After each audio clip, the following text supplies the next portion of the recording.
Alhamdulillah hari ini kami terus berikhtiar. Alhamdulillah kami hari ini terus berusaha bagaimana menjadi insan yang terbaik. Guru dan kita Buya Yahya, alhamdulillah.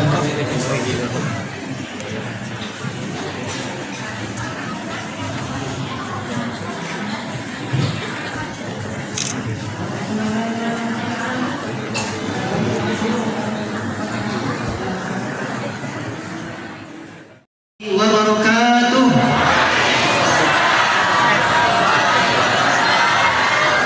Bismillah, alhamdulillah, wassalatu wassalamu ala rasulillah wa ala alihi wa sahbihi wa mawala. Asyhadu an la ilaha illallah wahdahu la syarika lah wa asyhadu anna Muhammadan abduhu wa rasuluhu la nabiyya ba'da. Qala Allah ta'ala fil Qur'anil Karim, a'udzu billahi minasyaitonir rajim. Allahumma rabbana anzil alaina ma'idatan minas sama'i takunu lana 'idan li awwalina wa akhirina wa ayatan minka warzuqna wa anta khairur raziqin. Rabbi shrah li sadri wa yassir li amri wa hlul 'uqdatam min lisani yafqahu qawli. Amin.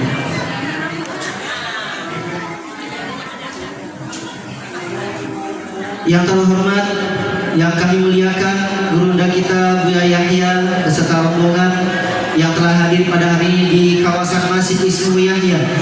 Alhamdulillah, Masya Allah, suatu kemuliaan bagi kami pengurus Masjid Ismu Yahya dan juga para jamaah sekalian bisa kedatangan tamu mulia pada malam hari ini. Masya Allah. Ahlan wa sahlan bi hudurikum Buya Yahya. Alhamdulillah, ini adalah jamaah-jamaah yang hadir dari berbagai desa Buya. Dari ada yang tiap malam Senin sampai Kamis, Senin sampai Rabu datang ke sini tiap maghrib mengaji Quran. Dari yang ibu-ibu, bapak-bapak, bahkan anak-anak Buya yang ngajinya alif, ba, ta sampai yang menghafal. Alhamdulillah, Masya Allah. Ini mohon doanya Buya, semoga mereka teristiqomah di jalan dakwah ini. Amin ya rabbal alamin. Perkenalkan, kami Naufal Muhammad sebagai MC pada malam hari ini. Maka sebelum kita mulai kajian kita malam hari ini, mari sama-sama kita buka dengan membaca suratul Fatihah. Ala hadiyah wa ala kulli niyatin sholihah. Al-Fatihah.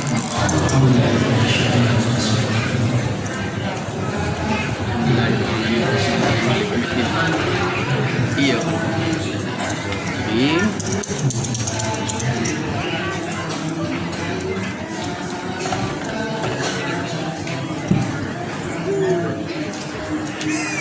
Tak lupa kami juga kepada yang terhormat guru kita, pengasuh kita, Kiai Haji Adi Matamala Sindo selaku pengasuh dari Masjid Ismu Yahya, dan juga Ustaz Haji Hikit Supardi selaku pimpinan Masjid Ismu Yahya pada malam hari ini, dan para jamaah sekalian yang telah menunggu kehadiran Gurunda kita Buya Yahya. Insyaallah.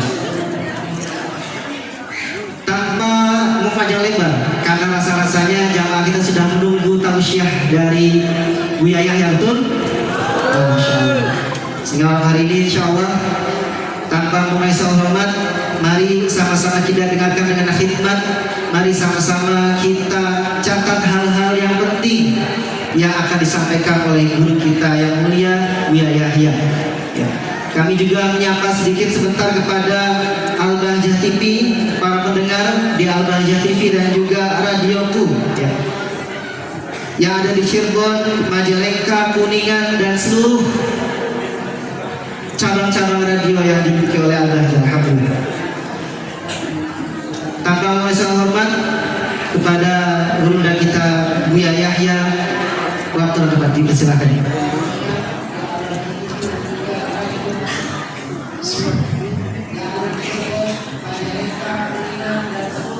Assalamualaikum warahmatullahi wabarakatuh.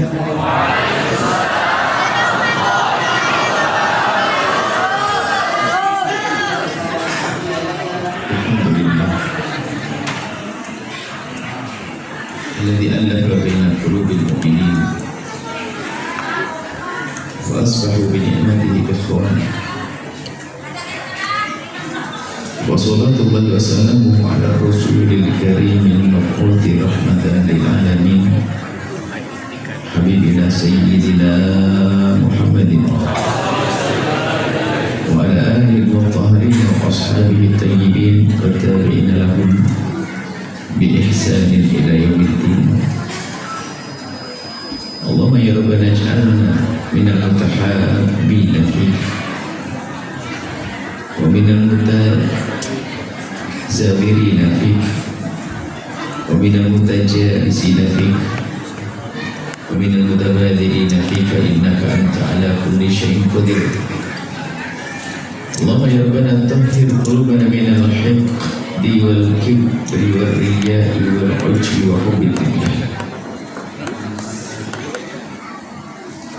اللهم يا ربنا ويا ساتر العيوب استر العيوب ya ghafiratul dzunub. Kalau Anda Ustaz punya hobi kotor begitu jangan difatwakan, Anda sendiri saja, jangan Ustaz umat. Oh ini bahaya sekali mentalnya Ustaz. Gara-gara sering nonton film-film kotor, gambar kotor, mentalnya rusak. Dalam Islam ada namanya mahram. Mahram itu haram menikah. Seorang ibu dengan anak, seorang saudara dengan saudara, kakak adik lagi perempuan, mahram.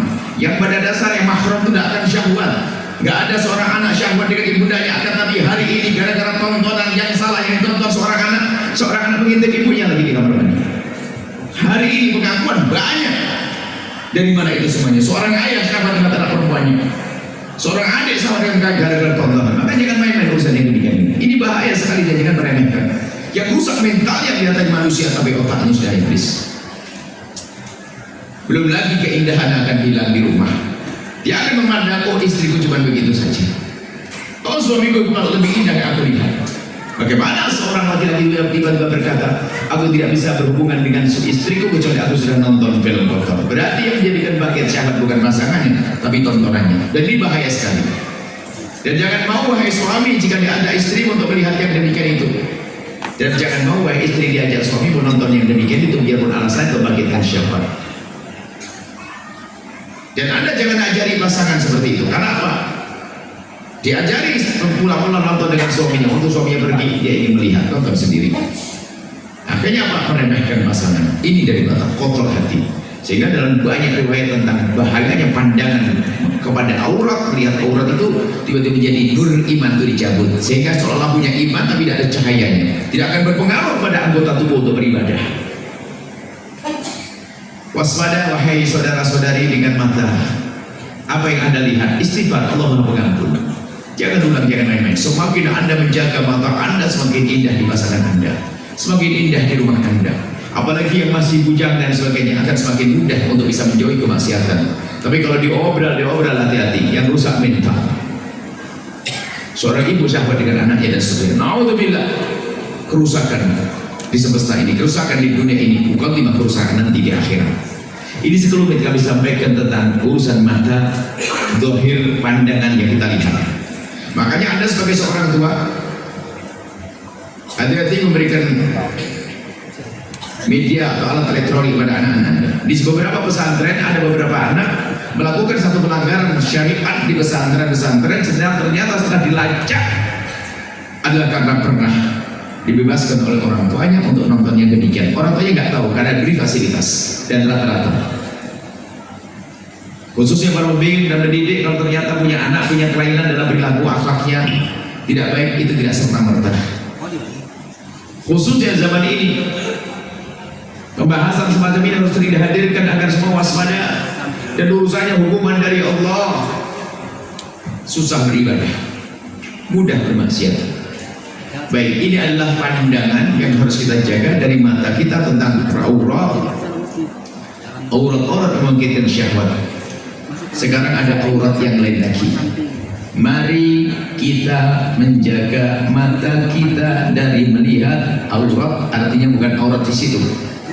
Mari kita menjaga mata kita dari melihat aib dan kekurangan orang.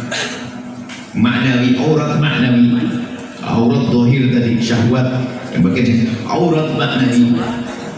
Jangan biasa Anda ingin tahu tentang kekurangan seseorang. Jangan menjadi orang fuduli, pengen tahu saja. Naudzubillah, ada orang hidupnya pengen tahu kekurangan orang. Dan ketahuilah dia adalah orang yang disiksa oleh Allah sebelum disiksa di akhirat. Tolong sadari dirimu sendiri kalau ternyata Anda golongan orang yang penasaran kalau dengar beritanya orang, maka Anda dalam siksa Allah di dunia. Para kekasih Allah dahulu itu kalau mau keluar rumah ingin bergabung, ingin berkumpul dengan orang-orang, bersedekah dan mohon kepada Allah, ya Allah, dengan sedekahku ini tutup kekurangan sahabat-sahabatku dari mataku. Aku tidak ingin melihat kekurangan sahabat-sahabatku dan saudaraku. Tapi dasar si busuk tadi, si kotor hati tadi apa? Ingin mencari-cari dan ingat hukumannya di hadapan Allah di dunia sebelum di akhirat. Dalam hadis disebutkan man tatabba'a aurata akhihi. Barang siapa mencari-cari kekurangan saudaranya, mencari aib dan dosa saudaranya, tatabba'a aurata akhihi. Kalau ada orang mencari-cari kekurangan saudaranya, tatabba'a Allahu auratah. Allah akan bongkar aibnya dia. Kalau Anda melihat orang yang suka mencari kesalahan orang, dia akan dibongkar aibnya, wal yafdah walau fi nafsi baitihi. Allah akan rendahkan dia biarpun di tengah rumahnya. Makanya juga dia terhormat. Anaknya tidak menghargai dia, istrinya tidak menghargai dia, temannya tidak menghargai dia. Kenapa? Dia suka mencari kesalahan orang, aibnya orang, kejelekan orang. Jangan pengen tahu. Ada orang hobi naudzubillah, HP-nya temannya ketinggalan 5 menit saja. Kita akan lihat sudah kemana-mana. Tangannya cerdas, langsung tahu. Oh gini, masya Allah, naudzubillah. Kalau Anda punya perasaan, Anda punya kebiasaan jelek seperti itu, tobat kalau tidak ingin terhinakan dan akan direndahkan oleh Allah di dunia sebelum di akhirat. Kadang begini nih, duduk begini, temannya buka handphone di sampingnya,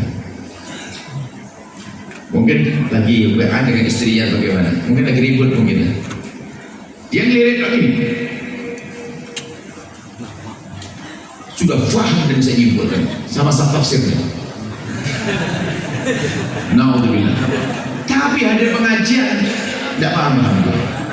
Ada model begitu, coba aja. Kalau Anda merasa semacam itu, pengen penasaran dengan kurang orang, Anda busuk harus sudah pahami. Anda tobat kalau tidak Anda ingin direndahkan oleh Allah. Misalnya ini ada perpustakaan, masuk rumahnya saudaranya atau tetangganya atau temannya. Di situ banyak buku-buku, buku sejarah buku ini. Apa yang diambil dia? Buku agenda. Memang orang musuh. Kalau Anda punya sifat semacam itu segera berbenah. Maka kami himbau gak perlu seorang istri pengen tahu handphone suaminya, seorang suami pengen tahu handphone istrinya. Hari ini handphone seperti hati kok. Anda titip handphone ke saya, saya tidak dijadikan akan sudah bekas sampai mati. Ngapain jangan lakukan? Gak ada perlunya. Kalau bukan kebaikan, iya. Kalau bukan yang enak hati, tambah hati rusak. Tapi ada orang punya penasaran terus. Naudzubillah. Akhirnya punya kebiasaan ini mencari kejelekan orang. Nah kalau sudah tahu kejelekan orang itu nggak sampai di situ. Setan itu nggak ada yang mau kayu. Aku sudah tahu kok. Sudah tahu di bawah mana ada setan. Ngomongin kejelekan orang. Biasanya begitu. Setelah ketemu ngomongin kejelekan orang. Dan memang ada kecerdasan di dalam membidik kejelekan itu ada. Bisa melukis kejelekan orang itu. Jadi ciri kejelekannya di mana kita tahu. Faham, naudzubillah. Jika Anda tergolong orang yang paling penasaran melihat rahasianya orang, rahasia mungkin maknanya situ, maka ketahuilah Anda kotoran. Dan juga awas, jika ada orang yang menceritakan rahasia-rahasia orang lain kepada Anda, kalau Anda kedatangan orang yang orang itu menceritakan rahasia orang kepada Anda, siap-siap. Nanti pada gilirannya rahasia Anda akan disampaikan ke orang lain, karena Anda telah berhadapan dengan manusia musuh.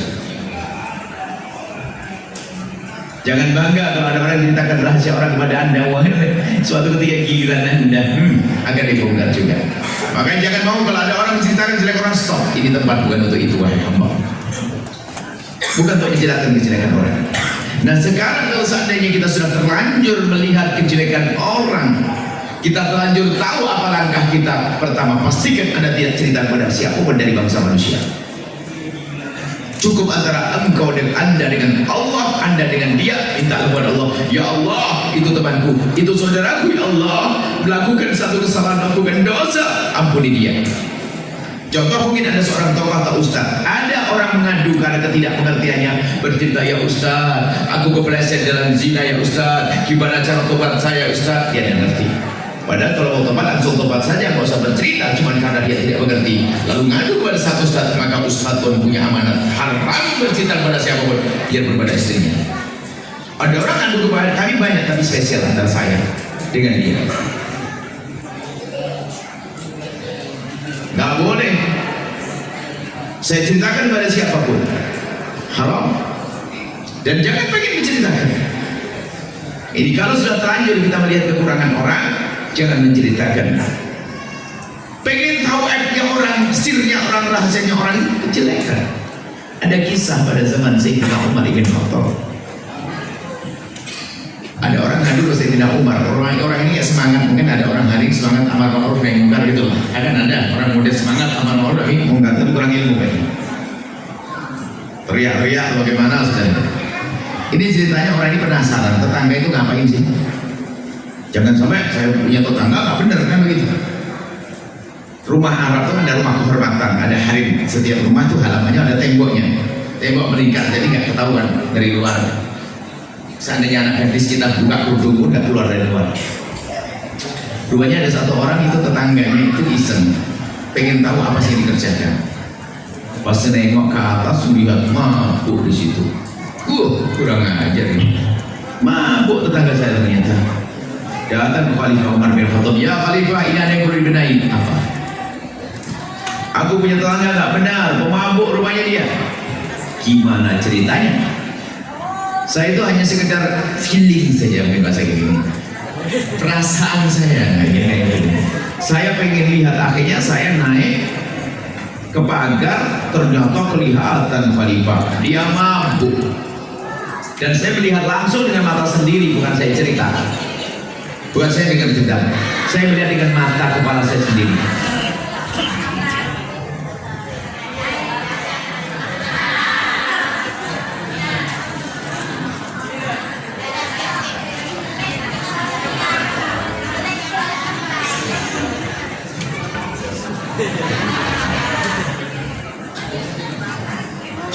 Sudah belum? Beres ya tas? Saat ini jangan kau sebut sampai kau mati. Menyebut kekurangan adalah menyakitkan. Wahai istri, jangan kau sebut kekurangan pasanganmu sampai mati. Biarpun nyebutnya seperti kalimat indah, tapi kalau kekurangan itu menyakitkan. Mungkin seorang suami ya, dia karena biasa mesra tuh ngomong sama istrinya, ayang, ayang, iya abang sayang, ada apa abang? Ayang, kenapa sih hidung ayang kok begitu? Nah, ya. Sudah pakai ayang dan nyebut hidung, tersinggung itu sang istri. Iya abang sayang, kenapa mulut abang juga begitu? Udah berantem kan?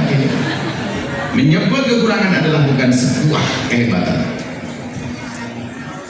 Itu memang dari dulu kita nikahi seperti itu kok, ya sudah.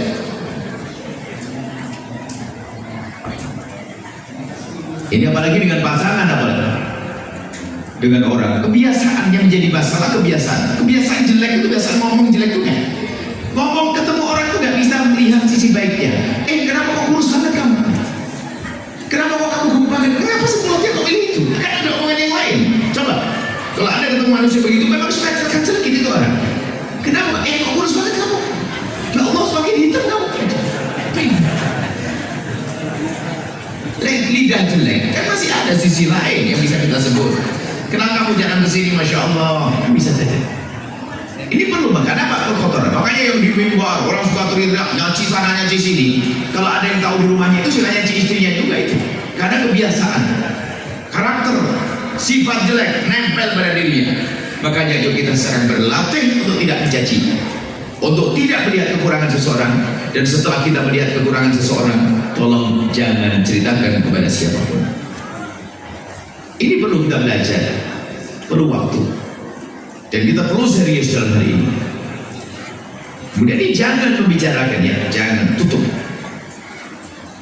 Musibah, kadang-kadang kita diuji seperti itu, harus tahu kejelekan seseorang. Astagfirullah, astagfirullah. Apalagi jika itu adalah ada urusannya dengan orang tua. orang tua. Suatu ketika ada seorang anak gadis, sedikit kami ucapkan dengan kalimat kasar. Anak gadis datang rupanya menemukan bahwa, Buya, tanggal lahir saya itu kok sebelum surat nikah ibu saya sama ayah saya.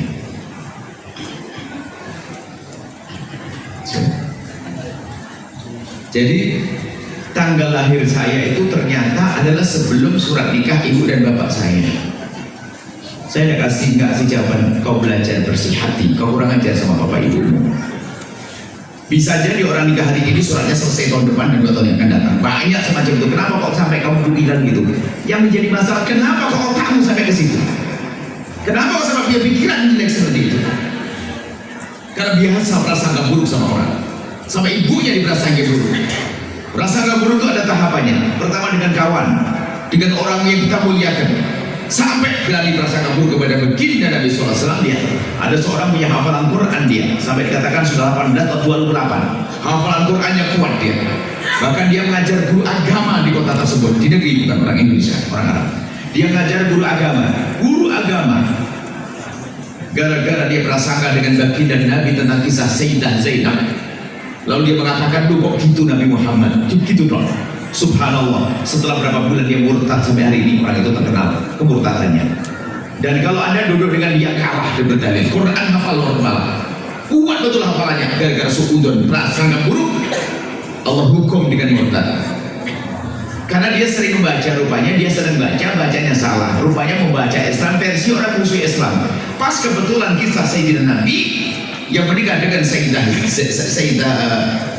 Zainab, yang Sayyidah Zainab pernah dinikahi oleh Zaid bin Harisah, yang Zaid bin Harisah adalah anak angkat Nabi yang pengangkatan Nabi batalkan saat itu langsung prasangka buruk, subhanallah murtadnya.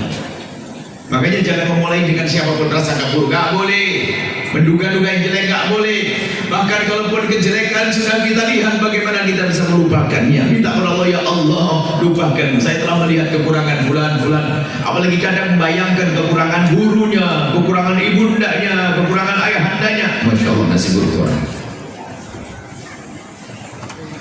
Jadi pertama, anda jangan minta tahu FB orang, termasuk buka HP, jangan begitu. Jangan pengen tahu. Kita harus berhati-hati. Kemudian kalau anda melihat YouTube, mungkin yang sedang YouTube hari ini, lihat saja, coba anda tes karakter bangsa di negeri ini. Ada mungkin anda menemukan ustadz yang ustadz itu tidak punya masalah, ustadz lembut kata, indah dan sebagainya. Coba ada saja orang yang komentar jelek. Kenapa begitu? Memang sudah terdidik kita dengan caci maki dan olok-olokan, permusuhan. Makanya ceramah-ceramah yang kami sampaikan akhir-akhir ini, kita melawan arus orang yang mengajak permusuhan, kita lawan menjadi kita mengajak perdamaian. Coba kita dari beberapa tahun kita diajak musuhan terus, pemilihan presiden berantem, ingat? Presidennya jadi presiden, rivalnya jadi menteri, kan begitu. Tapi si Cebong sama Kapren masih berantem. Hari ini kebodohan. Pemilihan gubernur berantem, kotoran hati. Pemilihan bupati berantem, pemilihan kepala desa berantem, sampai pemilihan pengurus masjid berantem. Hari ini, naudzubillah. Kenapa? Kebusukan jiwa.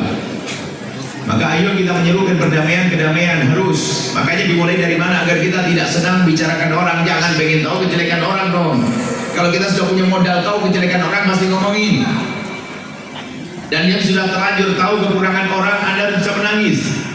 Tadi kami sampaikan, bisa saja dia beribadah ternyata bermaksiat. Alhamdulillah. Beribadah bermaksiat, dia beribadah bermaksiat gara-gara kekotoran jiwanya. Gambarannya begini, saya buat contoh begini. Seorang ibu yang sangat solehah katanya, seorang bapak suami istri yang solehah. Kerjaannya adalah bangun malam, tahajudan, puasa Senin Kamis, masya Allah. Tahajudan dia, tahajudannya 1 jam 2 jam.